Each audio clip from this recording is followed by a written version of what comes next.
ছয় মাস বয়সী শিশু সিভিল আর সুখের মাধ্যম তার এলাকা।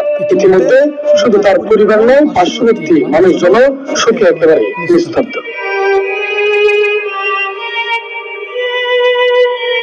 বঙ্গনগর চট্টগ্রামের চকবাজারের হালতপুরি নিখোঁজ হয় 6 মাস বয়সী সিভিল, আর 14 ঘন্টা পর উদ্ধার হয় তার মরদেহ।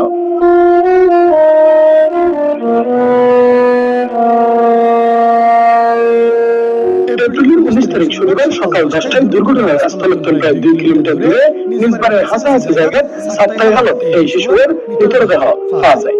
ফায়ার সার্ভিস, নৌবাহিনী, আনসার ও পুলিশ সদস্যরা অভিযানের পর সকালে তারা উদ্ধার করে স্থানীয় লোকজন। যেহেতু খালটায় গতকালকে বৃষ্টি হয়েছিল এবং প্রচুর পরিমাণে স্রোত ছিল এবং 3 দিন